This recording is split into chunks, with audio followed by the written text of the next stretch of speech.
कितने पाकिस्तान में इतिहास की पहचान पर केंद्रित वीडियो की ये अगली श्रृंखला है। तो इसमें प्रारंभ करते हैं।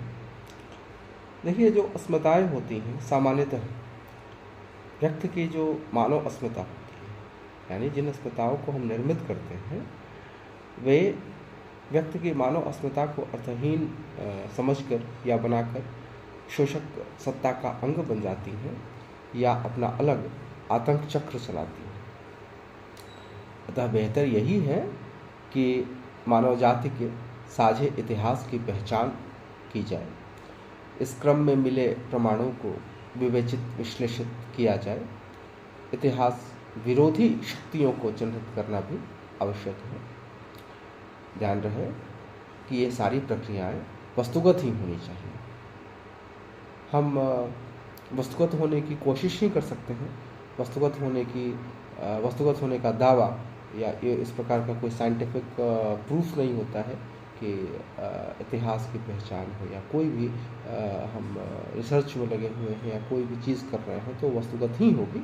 हम लोग वस्तुगत होने की कोशिश अवश्य कर सकते हैं, यानी कि हमारा आदर्श होना चाहिए वस्तुगत होना, ऑब्जेक्टिव होना। अन्यथा इतिहास के विकृत होने का खतरा बढ़ जाता है। दूसरे शब्दों में कहें तो इतिहास से हमारी मुठभेड़ या यूँ कहें कि मुखामुखम मानवीय सरोकारों के तहत होनी चाहिए, यानी मानवीय सरोकार मुख्य होने चाहिए।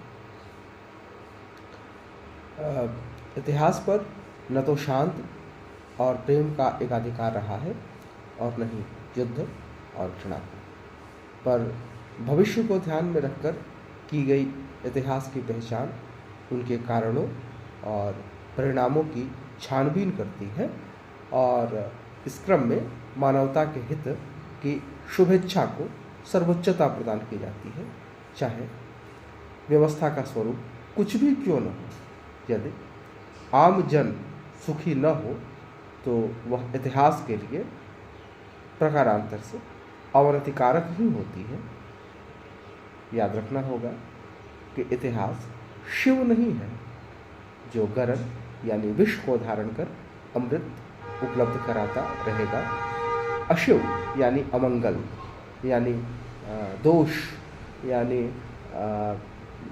जो कमियां हैं उनके निवारण का प्रयास मानव जाति को खुद करना होगा।